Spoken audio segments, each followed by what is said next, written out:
whatever we did so long. Let us have an amalgamation or mixing or say a compromise of the two units, third and fourth, and again repeat and revise the same things what we have said earlier under the unit 9, that is the report writing. The word report itself confines itself to a particular short report.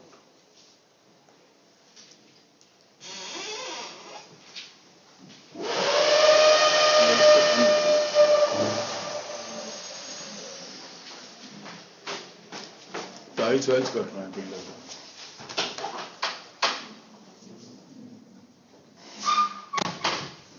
इसको पहले general समझ लीजिए. अब एक चीज ये कह रहे हैं types of reports.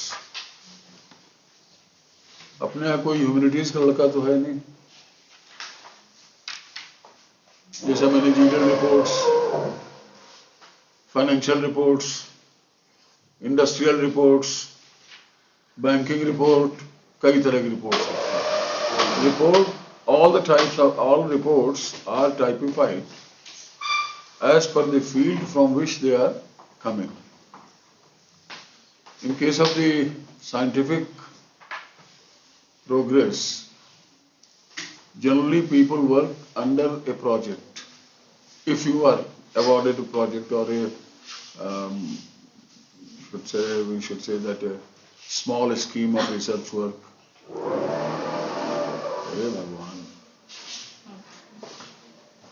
or it may be a full-fledged project. So there are progress reports which we have to write. Report is always intermittent, third monthly, 6 monthly or annual, and final report.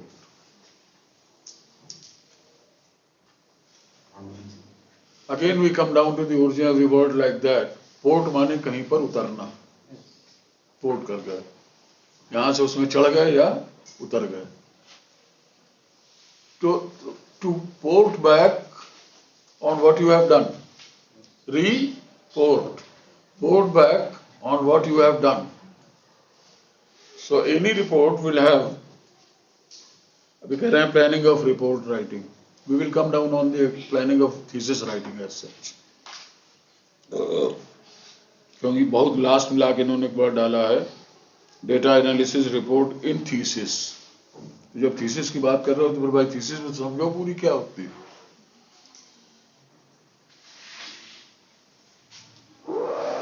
So far as the planning of writing is, there are only 3 things which you have to plan.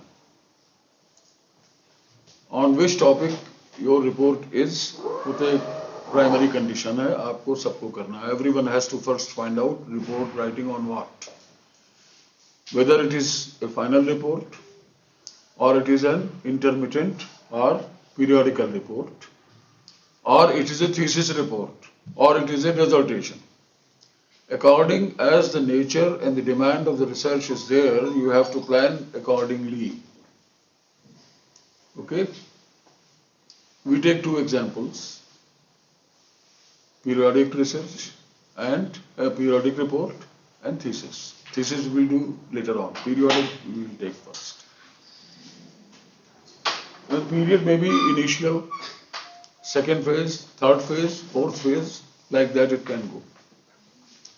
At whichever phase you are reporting, suppose you are reporting on the first phase. So the first question would be, how did you begin the work? And you are working on what? First content of any report will be the current status or the current topic or the subject on which you are asked to work, or you are working by your choice. Then the small structure of the whole report will be devoted. इसके पहले आपने क्या किया था? मान लीजिए first stage है. You would say that we have started it on date such and such, and under these circumstances, these experiments or studies, they are being done or have been done or they are in progress, whatever the situation so long is. Then where you have reached, second part, कहाँ तक आप पहुँच गए. और third होगा कि here after the next launching pad will be this and this and this. These four things: the topic, a brief of past state, the stage reached by now, and which next steps are immediately to be taken in the second phase or in the third phase. अगर आप second की लिख रहे हो तो third phase में क्या लोगे, थर्ड की लिख रहे हो तो फोर्थ फेज में क्या लोगे, और पिछले कौन से स्टेप पूरे कर चुके हो. मतलब ये हुआ कि it is an overview. Minded, keep this thing in your mind. It is an overview of the topic on which you are working, of the things done by you so long, are the works in progress as they are, and the current status of your situation, whatever it is, and supposed future plan. These steps, they define a report and a healthy report. There are two types of reports. Some can be nonsense. कहीं से शुरू करो, कहीं खत्म करो और ऐसी लिख दो पढ़ने वाले को समझ में ना आवे, वो भी रिपोर्टिंग होती है. You will find in many newspapers or any government reporting कि तो ये भी है, तो ये भी है, तो ये भी है, फिर ये भी नहीं हो पा रहा, तो ये भी नहीं हो पा रहा, तो ये भी नहीं हो पा रहा. अच्छा, ये कहा था, ये योजना बनी थी और शिलान्यास हो गया और अभी तक काम नहीं हुआ. क्यों नहीं हुआ? कि ठेकेदार भाग गया. ये भी रिपोर्टिंग होती है. But that does not work in the scientific fields because you are worker. Where others are worker, you can afford doing all this. Jargon you can produce, but when you are working, you cannot produce jargon. You have to be very clear. Then the last thing is this, that any report should be written. ये तीन चीजें याद रखिएगा, तीन चार चीजें जो बता रहा हूँ, या लिख लीजिएगा. Any report must be written in clear manner, बिल्कुल साफ साफ, non-confusive,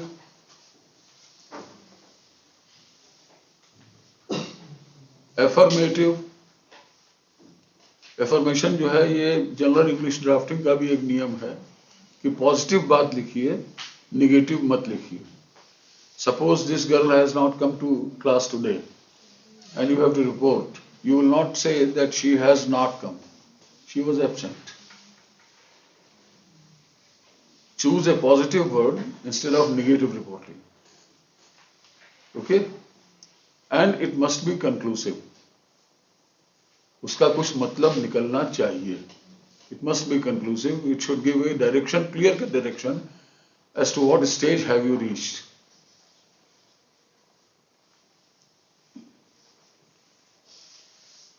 So this statement makes both the things, the format of report and the character of a report.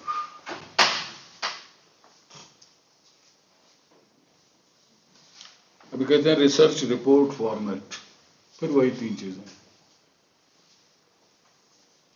The work done, brief introduction to that,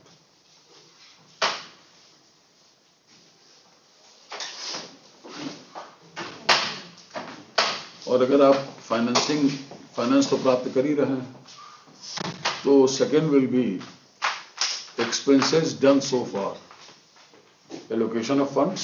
दोनों चीजें इसमें आनी चाहिए. बेटा pen तुम कहाँ बता रही थी?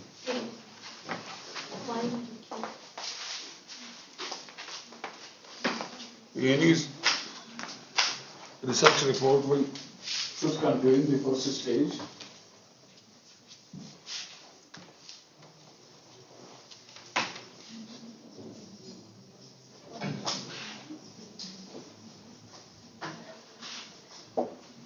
number one will be your topic,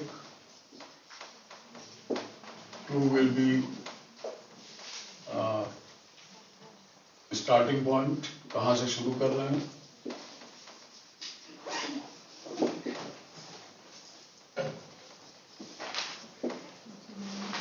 out of this A, the first will be work done,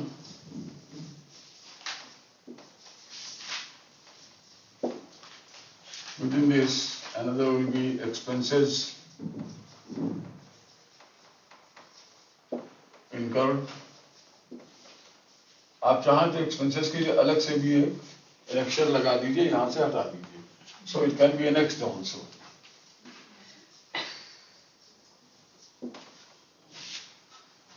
Second B part will be present status. हाँ बेटा, इसके बाद मैं पढ़ देता हूँ. First will be the topic. Second will be starting point. कहाँ से आप शुरू कर रहे हैं रिपोर्ट लिखना, किस जगह से. फिर आपने अब तक क्या काम किया, उसमें क्या खर्च हो गया. यहाँ आप ये भी लिख सकते हो कि incurred expenses are given in the appendix or in the attachment. Okay. Present status. मान लीजिए आपने अपने ओरिजिनल प्रपोजल में 4 एक्सपेरिमेंट्स बताए, एक आपने कर लिया, तो प्रेजेंट स्टेटस में आप लिखेंगे as reported in the above or stated above, as stated above or aforesaid. This much work is done and the remaining these steps are there. Hence the work has progressed by 1/4, 1/2 or 3/4, whatever. Accordingly, that state you have to write. Then third will be future projected program.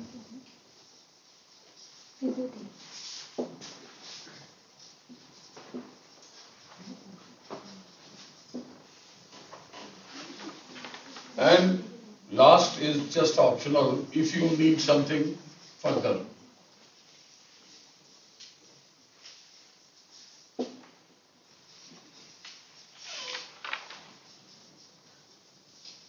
Suppose करिए आपने कहा कि हमें 10,000 रुपए journal पे खर्च करने,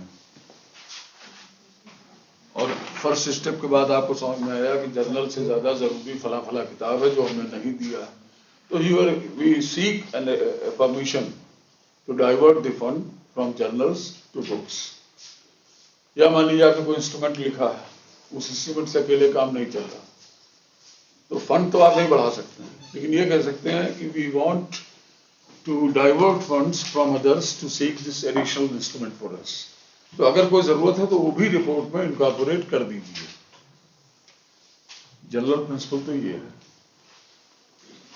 otherwise एक चीज जरूर लिख दीजिएगा कि essentially in most of the cases the format of a report is provided by the agency who wants to seek report.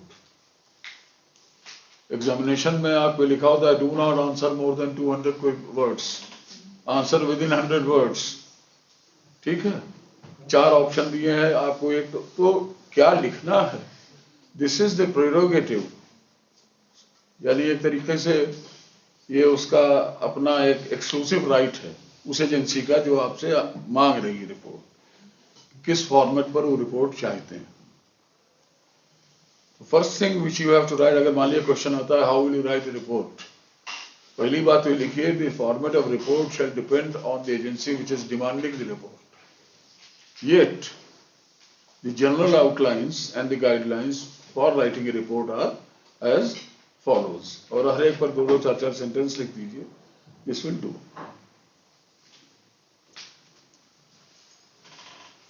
Principles of writing, documentation, ये दोनों बहुत लंबी कहानी है. 20 page notes I have brought because there are 2 things, the planning of a draft, the divisions of the draft और the text body of a draft, and how to frame the language for the draft. These things are there. और उसको पढ़िएगा जरूर, क्योंकि आप PhD में इसको use करें न करें, but life long it will be A useful thing. Mister Dhiren will be courteous enough. आपको सब व्हाट्सएप पर मिल गया है मैटर? भैया कोई हमको भी भेज दो, क्या है पता तो चले क्या क्या हो गया. सर आप ग्रुप में जोड़ दो, उसी में भेज दो, या तुम्हारा फोन नंबर है हमारा, यू कैन सेंड मी.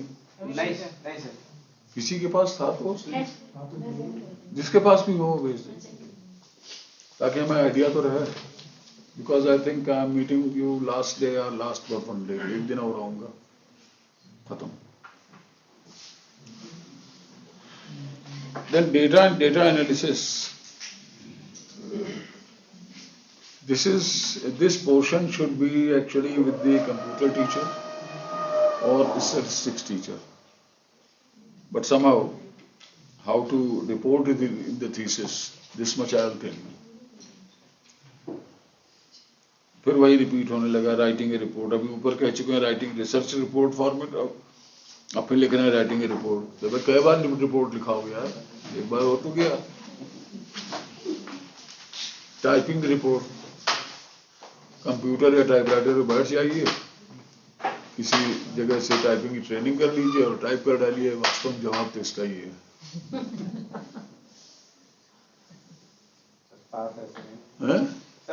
पास तो है, वैसे नहीं हो पाएंगे। हाँ, नहीं हो पाएंगे, टाइप तो हो जाएगी यार। एक सीधा जवाब है, engage A typist and get it typewriter, सीधा सा जवाब है।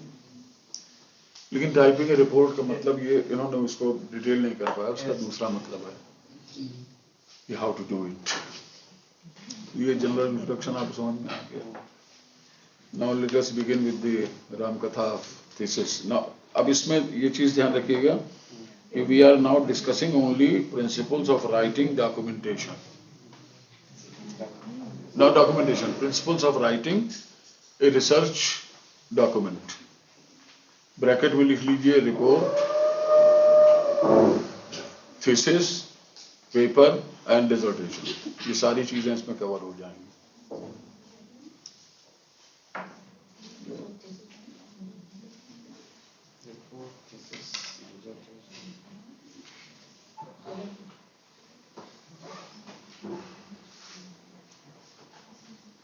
Before we begin with the disturbing है भाई।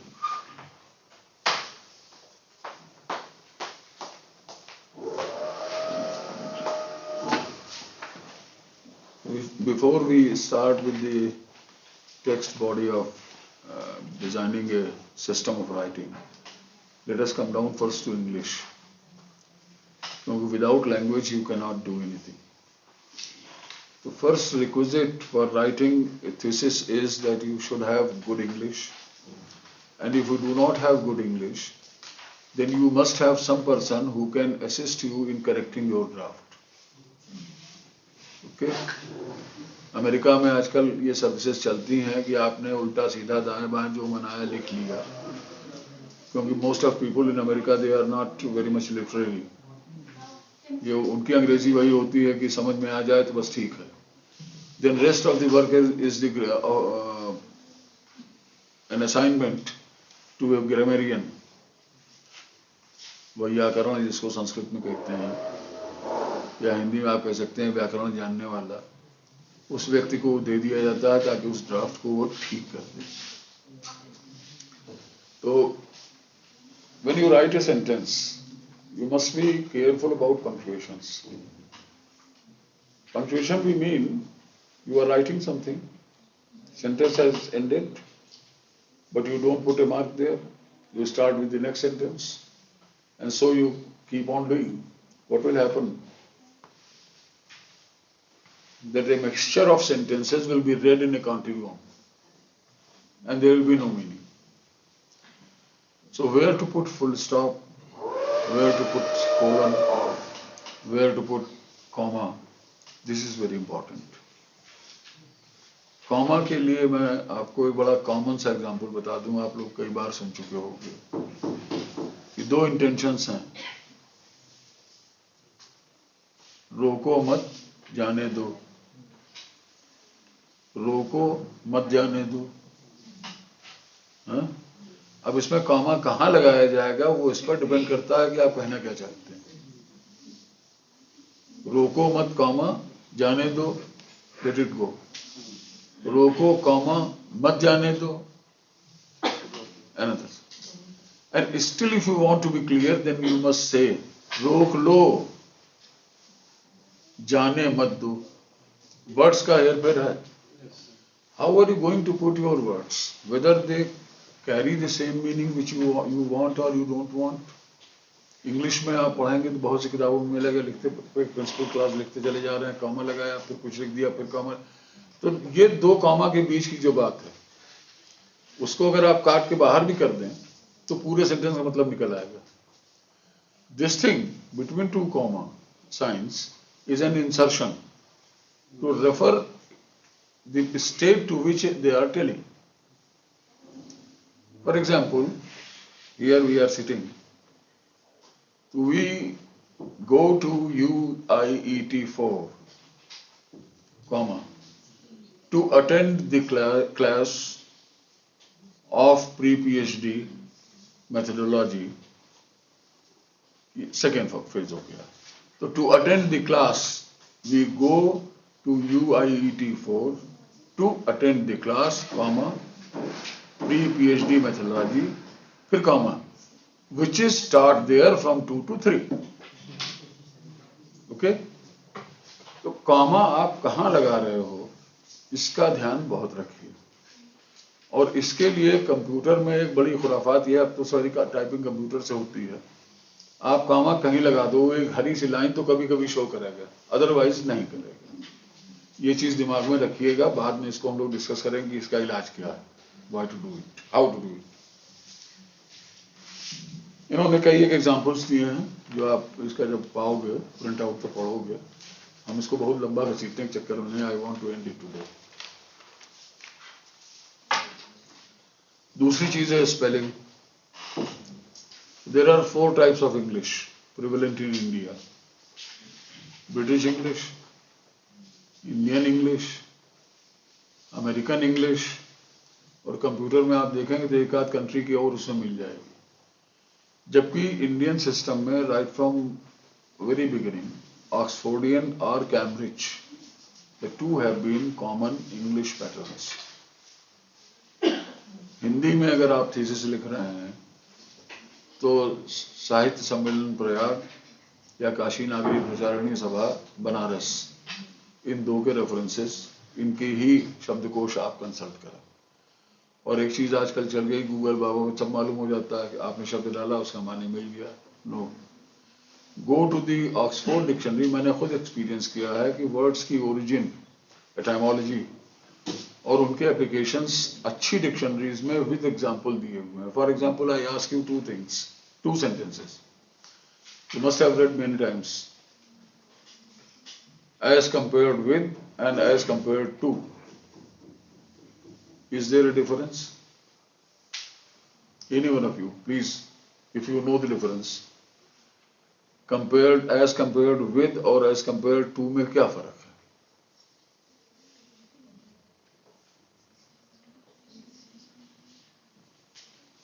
ये आपको गूगल बाबा साफ साफ नहीं बताएंगे। For this you have to go to a good dictionary which contains the examples also.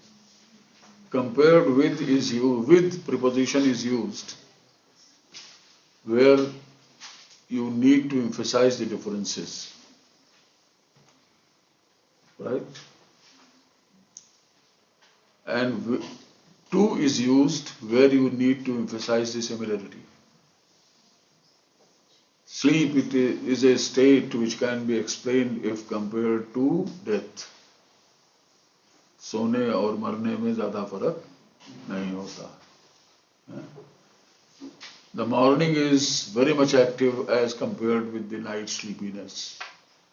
रात को सोते समय आप में जो आलस्य होता है उसके कंपैरिजन में, उसकी तुलना में सुबह आप बहुत active. Here you want to say difference.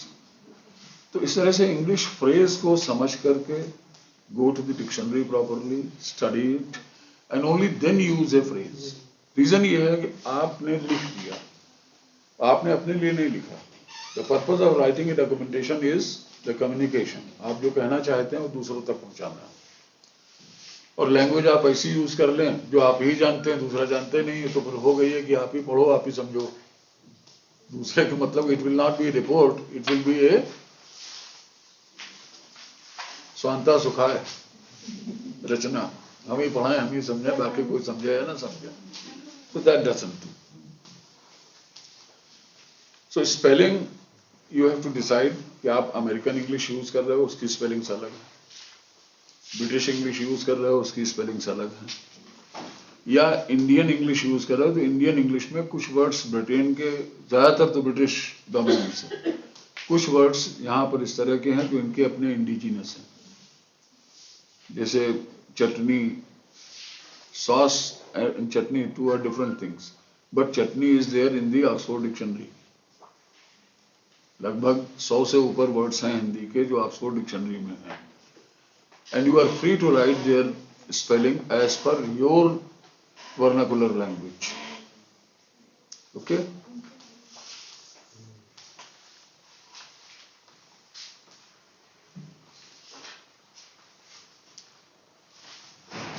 अब तो कोई लंबे सेंटेंस लिखते ही नहीं है, नहीं विक्टोरियन स्टाइल हुआ करता था जिसमें 25-25, 26-26, 30-30 लाइन का एक सेंटेंस होता था, and that required the command of punctuation and also the patience of the reader, पढ़ने वाला भी उसको, लेकिन सेंटेंस ये लिख रहे हैं इसमें लॉन्ग सेंटेंसेस अवॉइड करिए, बट आई से डिफरेंट थिंग, एक सेंटेंस में एक बात कंप्लीट हो जानी चाहिए, वो एक लाइन में हो या 4 लाइन में। The mobile phone is used for various purposes, such as it is a phone and you can have a talk on this, it is a watch, you can see the time, it's a camera also, and at the same time it is a transmitting machine as well। लंबा sentence है लेकिन सारी बातें कह देता है। अब उसी को आप लिखो, mobile phone is for talking, mobile phone is can be used as a camera, many times you will use mobile phone, so repetition of word will make a boredom to the reader। पढ़ने वाला भी कहेगा यार एक ही बात एक बार भी लिख देते बात खत्म हो गई थी, and that is the crisp writing। don't be, now I tell you, you just note it down, don't be expensive about the words। शब्दों को व्यर्थ खर्च मत कीजिए, उतना ही कीजिए जितनी जरूरत है, क्योंकि आपके पास फुर्सत है, कागज आपका है, थीसिस आपकी है, कलम आपकी है, आप चाहे इतना व्यर्थ लिखो, पढ़ने वाले के पास टाइम नहीं।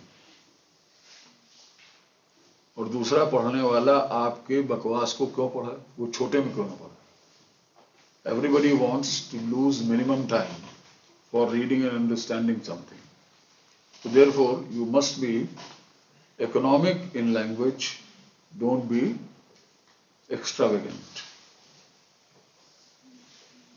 Therefore long sentence should be, very long sentence should be avoided, but the content of sentence should be self containing, सारी बात अपनी कह ले, इतना सेंटेंस तो लिखिए ही लिखिए। फिर कुछ लोगों की आदत होती है कि भाई अब MSc कर लिया, PhD कर रहे हैं, तो अंग्रेजी ऐसी होनी चाहिए कि लगे कि I am very literary person. So what they would say, instead of telling that there was lightning in the sky, the thunderstorms were running in the sky and the air was so much hot blowing, दुनिया कहानी लिख रहा है। Don't be bombastic, be simple। Thunderstorm ठीक है, लेकिन अब उसमें इतना ज्यादा आप उसको डेकोरेट न करने लगेंगे, लगेगा सर पे बिजली गिर पड़ी, ऐसा भी नहीं होना चाहिए। यू शुड बी डिसेंट, बेहुदा भाषा भी ना हो, कि बेहुदा भाषा से मेरा मतलब यह है कि जिस स्टैंडर्ड की बात आप लिख रहे हैं उससे नीचे उतर के मत लिखिए, लेकिन the language should be simple. If you read Mahatma Gandhi you will find one thing, no extravagance of words and so much tight language he wrote कि अगर आप एक शब्द बदल दें तो वाक्य का अर्थ बदल जाएगा। This is known as appropriation। You must use the appropriate word at an appropriate place। For example, धूप में खड़े होने पर स्किन जो है वो झुलस जाती है, पत्तियां झुलस जाती हैं। बहुत से लोगों को आप बोलते सुनेंगे हिंदुस्तान में नई अंग्रेजी में, स्किन बर्न हो गई। Burn means it must have been inflamed. लपट लगनी चाहिए। तो बर्न, रोस्ट, स्कोर्च, हर शब्द अपने आप में एक विशेष अर्थ रखता है। धूप में जब आप खड़े होते हैं, यू आर स्कोर्च्ड, जिसको झुलसना कहते हैं, ठीक है। When you are inflamed, जब आग में चले जाएं तब तो बर्न, और आग तापते तापते हाथ जो है वो सुन्न हो गए तो can it was almost roasted. Roasting में आलू रोस्ट करिए तो वो उतना ज्यादा डीकलराइज ये सब नहीं होता, लेकिन पक जाता है अच्छी तरह से। और उसी को आलू में झुलसा दीजिए तो उसमें जले की महक आने लगेगी। So what word you are using and where you are using and for what expression you are using, be very much particular about it. Another example I tell you, when you use energy, batteries, suppose you are using battery, अब battery खत्म हो रही है तो आप क्या कहोगे?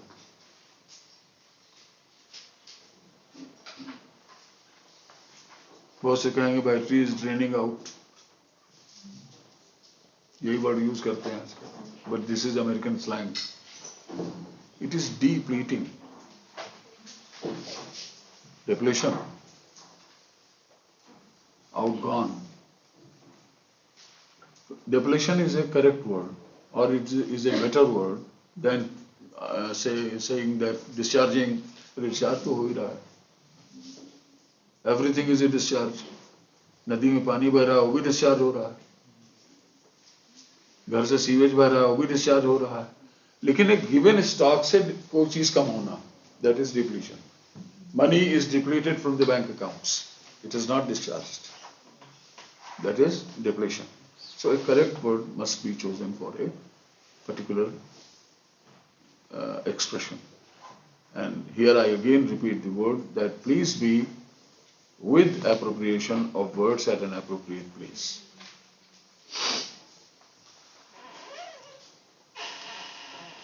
अब कंप्यूटर और ह्यूमन इंटरफेस में प्रॉब्लम ये है कि अगर आप ऑटो करेक्ट लगा दीजिए तो ऐसे ऐसी चीजें लिख देगा, इसका मतलब आपको नहीं समझ में आया कि हमने लिखा क्या था। हाँ? जैसे एन एग्जाम्पल इज, इंडिया ने क्रिकेट का मैच जीता, अब आपने उसमें डिक्टाफोन टाइप का डिक्टेट किया, India has one the match over Argentina in hockey. अब वन की स्पेलिंग वो लिख देगा 1ONE, अब लगाओ मतलब क्या है, while it should be WON.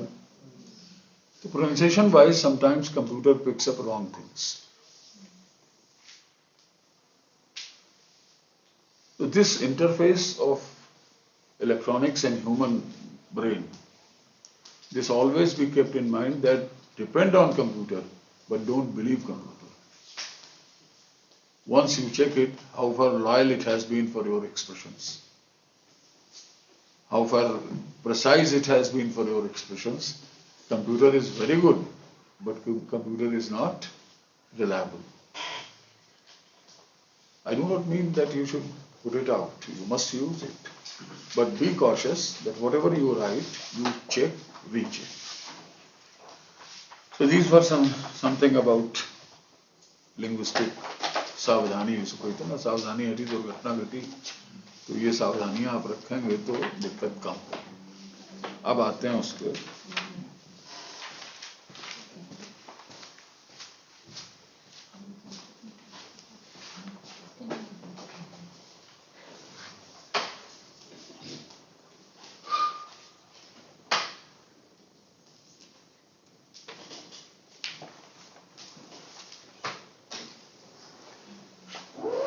अभी जो रिपोर्ट की बात हम लोग कर रहे थे, that we must think on a layout, कि जनरल प्लान क्या होगा।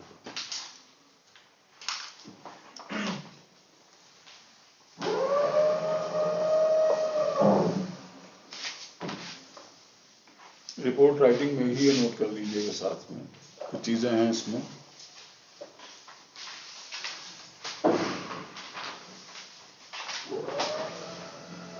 लिख लो इसको लाइन से एक जगह।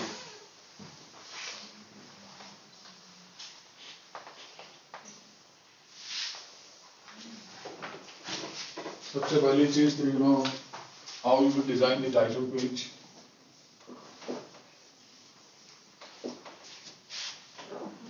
Titles are outer and inner। ठीक है, टाइटल कैसा होना चाहिए। देन कंटेंट्स, क्या क्या है उसमें।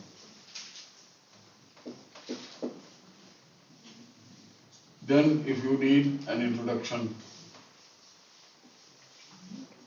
अगर सामान्य से रिपोर्ट लिख रहे हैं 3rd मंथली 6 मंथली, तो इंट्रोडक्शन की बहुत 2 लाइन में लिख दीजिए कि अब तक ये करके आए थे, बाकी है।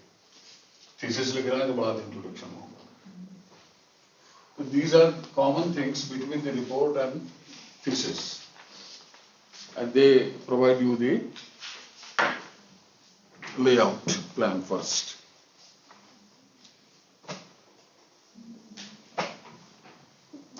उसके बाद जब आप प्रॉपर पेपर लिखते हो तो पेपर कहीं का पेपर हो,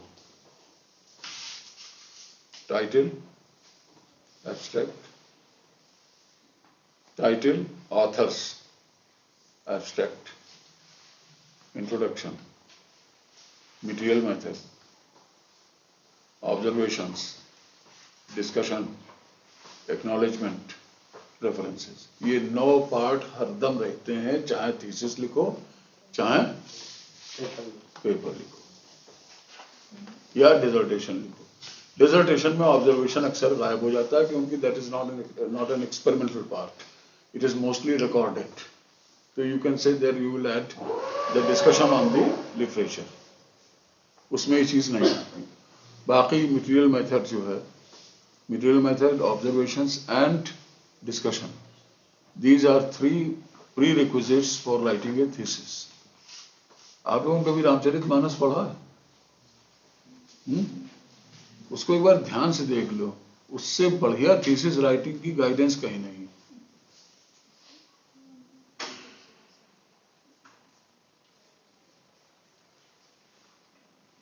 पहला हिस्सा पढ़िए,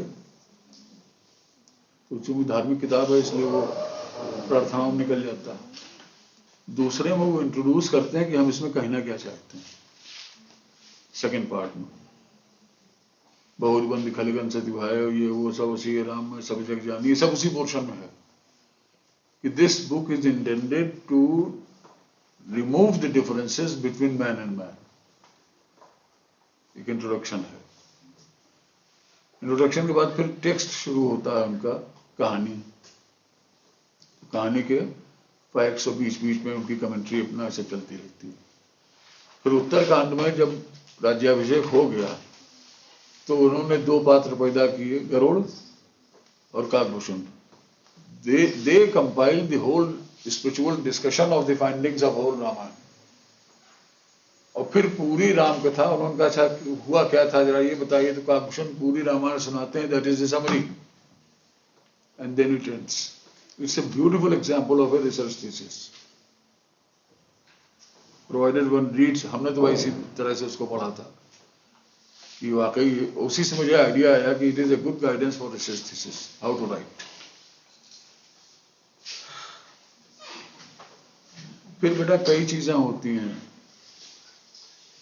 जैसे आप पेज नंबरिंग कैसे करेंगे, ऊपर करेंगे कि नीचे करेंगे, फॉन्ट कैसा रखेंगे, फॉन्ट कंफर्टेबल होना चाहिए, वो सब है इसमें दिया हुआ है। जनरली जो साइंटिफिक जर्नल्स में एक्सेप्टेड है वो है new time Roman 10 point, generally it is accepted. लेकिन अगर आप कहीं पीपीटी प्रेजेंटेशन दे रहे हैं तो एरियल पे जाइए। एरियल के narrow, Arial narrow, letters narrow होते हैं, जगह कम घेरता है, चीजें ज्यादा कही जा सकती हैं कम स्पेस में। तो पीपीटी में you should go for Arial narrow. I always use the same.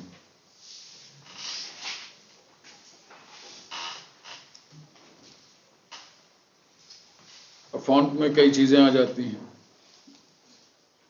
Heading कैसा रखोगे, ये सब आपकी चॉइस है, इसको कोई बताएगा नहीं। How you will frame heading, in which font you will keep the legends of the figures, जो फिगर के एक्सप्लेनेशन हैं वो आप कैसे रखेंगे। इक्वेशंस में जिस भी मैथमेटिकल सिस्टम को आप फॉलो कर रहे हैं उसके स्टैंडर्ड्स को ही फॉलो कीजिए, उल्टा सीधा मत करिए अपने मन से।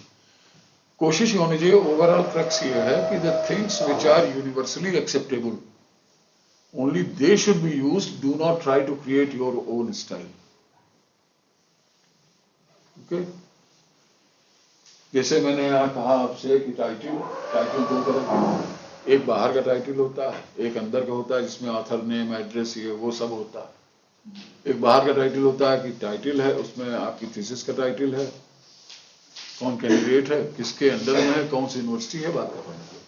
कैंडिडेट के एड्रेस से कोई मतलब उसमें नहीं है। But in most of the books when you will open it, author's name के साथ आपको ये भी मिल जाएगा कि कहाँ पढ़ाते थे या क्या करते हैं। अगर फ्रीलांस वो जर्नलिस्ट हैं तो वो लिखा होगा, नहीं होगा तो इस साइड में जो पेज होता है उसमें सारी चीजें दी होंगी। तो इनर टाइटल कंटेन्स मोर, उसको पब्लिकेशन लैंग्वेज में इनर कहते हैं, सिर्फ इनर, टाइटल को नहीं कहता। बोले क्या, बोले आउटर जैकेट इनर, तो आउटर जैकेट माने आउटर टाइटल और इनर जैकेट, इनर माने inner title. Inner title pages that much. अब कंटेंट्स में है जैसे, तो कंटेंट्स में देयर आर वेरियस स्टाइल्स। एक चैप्टर का हिस्सा में डिवाइडेड होता है, तो आपने जैसे लिख दिया ऑब्जर्वेशंस 1, समझ दिया। दूसरा तरीका यह है कि ऑब्जर्वेशंस 1 में अगर आपने 3, 4, 5 क्लासेस लिए हैं, डिफरेंट ग्रुप्स हैं ऑब्जर्वेशंस के, तो आप उनके हेडिंग्स डालते जाइए और कंसर्न पेज नंबर डालते जाइए। ये सारी चीजें अलग अलग चॉइस और डिटेल की हैं, as per requirement and as per convenience of supervisor and the candidate. Okay, no hard and fast rule follows. Hard and fast are only two things that do that which is mostly accepted. तो जब आप literature review कर रहे होंगे तो कई journals में आपको मिलेगा इंस्ट्रक्शंस टू ऑथर्स, उसको जरूर ध्यान से पढ़िए, क्योंकि इंस्ट्रक्शंस टू ऑथर्स जो चीज होती है that is actually that part which is mostly acceptable for the wide publication.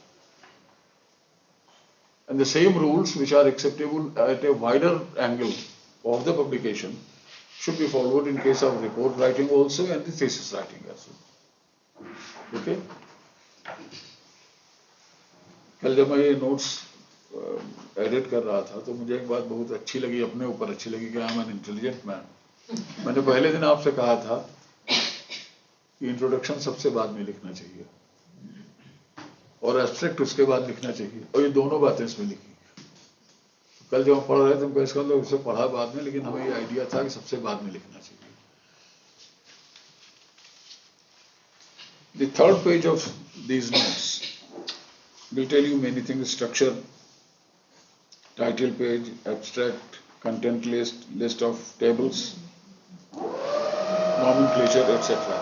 बहुत से जर्नल्स क्या करते हैं, now here I will explain it in detail. बहुत से जर्नल्स ये चाहते हैं कि आप टेबल के कंटेंट्स, 5 टेबल लगाई हैं तो पांचों टेबल आप एक जगह मेंशन कर दीजिए कि ये 5 टेबल्स, एब्स्ट्रैक्ट के नीचे ही इतने फिगर्स, इतनी टेबल्स। अब एक नया ट्रेंड और आ गया है, कीवर्ड्स। तो keywords is actually correspondent with the content of your work. मान लीजिए आप इसी पेपर लिख रहे हैं, how to write a dissertation, इस पर आप अपना कोई एक एसे लिख रहे हैं, keywords will be writing skill, dissertation, structure of a report. These will be the keywords. Likewise, as a specialized you do, the keywords change accordingly. कुछ चाहते हैं कि आप टेबल भी वही दे दें, टोटल नंबर ऑफ फिगर्स इतना, टोटल नंबर ऑफ टेबल्स इतना। टेबल के बारे में एक बात ध्यान रखिएगा, वो जो पोर्शन है ना उसमें डेटा प्रोसेसिंग, तो प्रोसेसिंग तो कंप्यूटर करेगा, वो आपको नहीं करना। Table must be given in consecutive order. Suppose you take first table, first room कितने हैं, second room कितने हैं, third room कितने हैं, this is the first table, a gross observation. फिर आपने उसमें एनालाइज करना शुरू किया, कितने लड़के हैं, कितनी लड़कियां हैं, this is the second stage. फिर थर्ड स्टेज में आया कि किस रो में किस सब्जेक्ट के कौन कौन है, that is the third stage. फिर आपने पूरे क्लास को समराइज कर लिया, पूरे क्लास में कुल इतने लड़के, सब्जेक्ट के इतने, इसके इतने, इसके इतने, that is the last final conclusive report.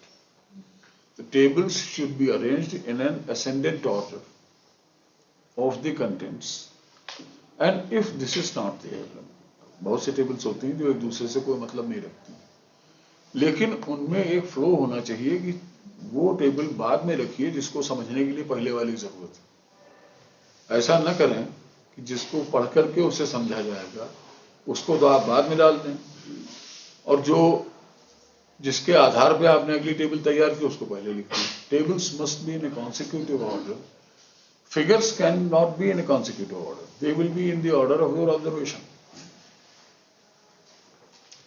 एक फोटो, लेकिन उनमें भी एक है, मॉर्फोलॉजी है, बाहरी स्ट्रक्चर है, इंटरनल स्ट्रक्चर है, फाइन स्ट्रक्चर है, अल्ट्रा फाइन स्ट्रक्चर है, that too should proceed in order of finacy which you are following.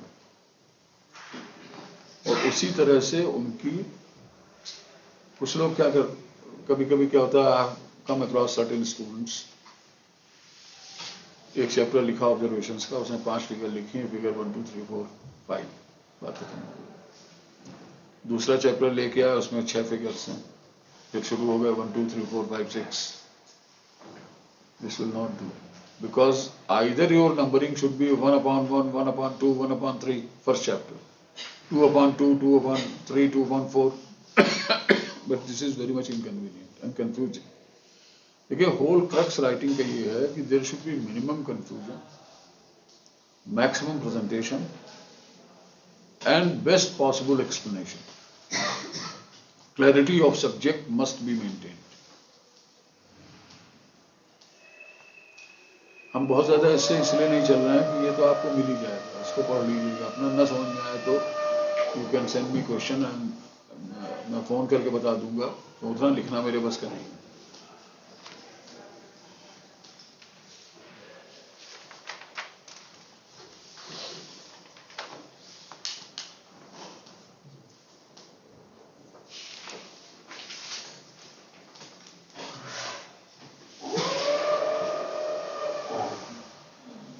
So the first part they take up, इसमें बड़ा साफ लिखा है इन्होंने, एब्स्ट्रैक्ट लिखने के लिए 4 कंपोनेंट बताए हैं। बेटा उसको लिखो नहीं, इसमें सब लिखा है, समझ लो, लिखा हुआ तुम्हारे पास रहेगा, समझाने के लिए हम नहीं आएंगे बार बार। Abstract must tell to the reader आप करना क्या चाहते थे। Suppose you write an abstract about the plants species present in Kanpur University. पहला सेंटेंस होगा the different species of plants present in Kanpur University campus were surveyed. Purpose समझ में आ गया कि आप करना क्या चाहते हैं। फिर आप कहेंगे इसको कॉमा लगाइए, to identify the campus in a biological term, scope ये। तीसरी चीज आई मेथड, फुल स्टॉप लगा दीजिए। The plants were counted by individual counting, photography and statistical ecological analysis. Short में चलना। रिजल्ट, इतने इतने number of species were found belonging to इतने families.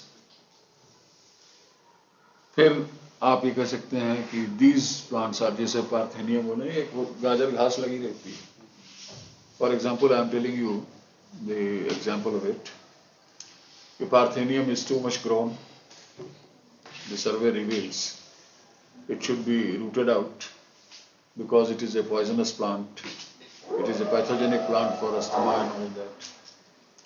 It creates allergy and irritations, therefore it must be rooted out, and it is one of the findings of this present study that Parthenium is expanding its distribution.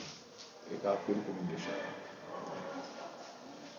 इसको बहुत short में लिख देना कि Parthenium is expanding and requires to be rooted away. Abstract में बहुत लंबी कहानी नहीं करना। कंक्लूजन ये हो गया कि this tells us and grants a further guidance as to how this flora can be improved. और फिर आप 5 पेज 7 पेज आप कितनी टेबल लगाओगे, कितना उसमें डिस्कशन करोगे, वो बात की बात है, लेकिन एब्स्ट्रैक्ट आपका 6 लाइन में लिखो। ये 6 लाइन अगर आप पहले लिख लोगे तो गड़बड़ हो जाएगी, पता नहीं कौन चीज छूट जाए। एब्स्ट्रैक्ट माने the very idea, spirit behind the whole work. So unless you study the whole work or you write down the whole work, you cannot define its spirit in the beginning. Ab initio, you cannot write an abstract. Therefore, first write the report, then write the abstract. Abstract is presented first, but written at the last. Next comes introduction. Again same problem. Introduction is a bit detailed about all aspect of your writing. जो कुछ आपने लिखा है, जैसे literature consult किया तो introduction should tell you we have consulted literature from date such and such to date such and such, from latest to oldest to date such and such. ये चीजें इंट्रोडक्शन में आनी चाहिए। और ये देखने के बाद में what has inspired us to do the present work. This portion was most interesting and following which we have undertaken the current research problem to do the work on this and this and this. ये हो गया तो फिर इसके आगे ये बताइए कि and our results indicate that this is and this is and this is new to science, while others such findings they are conformating to the findings of फलाने, ये सब आप उसमें रेफर कर देंगे। तो इंट्रोडक्शन भी अगर आप शुरू में ही लिख लोगे तो आपके ऊपर बाइंडिंग हो जाएगी, बार बार इंट्रोडक्शन पढ़ो और फिर उसको उसमें जस्टिफाई करो टेक्स्ट में। तो introduction to in the end. अब बचा क्या? मटेरियल मेथड बचा, ऑब्जर्वेशंस बचे, एक्नॉलेजमेंट बचा जिसमें आपको किसी से पूछने नहीं जाना, ठीक। और रिव्यू आप लिख चुके हो लिटरेचर, रिव्यू लिखने के बाद ही तो आपने तय किया कि हमें क्या करना है, ठीक है ना। तो रिव्यू के बेसिस पर आप अपना डिस्कशन लिखेंगे कि हमारी ये फाइंडिंग्स हैं, these are the new findings, have never been reported earlier, however this finding is confirmative to this has a little difference from, मतलब एवरीथिंग वो डिफेंस है थीसिस का या रिसर्च पेपर। इसमें मैंने लास्ट में I've brought out from other source some 37 points overall, और ये आप बहुत संभाल के रखिएगा, जिंदगी भर जो आप पीएचडी कर लोगे वाइवा में भी काम आएगा। इसमें एक मुद्दा दिया हुआ है, you should be strong on your defence. Suppose you से that while sitting, the blood is more directed because of the, here is both physics and biology and pharmacy also to a certain extent, that because of the gravitational force, the blood is more drawn towards foot and not the head. Okay? एक बात आपने कही, इसके कई general agreements हैं, सब लोग मान लेंगे, लेकिन इसी में अगर आप ये कह दो कि we have found certain cases where the blood pressure is risen and then the flow to brain is increased along with the rising flow to feet also, the speed, the velocity, not velocity but the rate of velocity तो वही रहेगी, the rate of circulation is increased। जो heart 24 घंटे 1 minute में 40, 45, 50, 60, 70 बार चलता है, वो 80, 90, 100 चलने लगता है।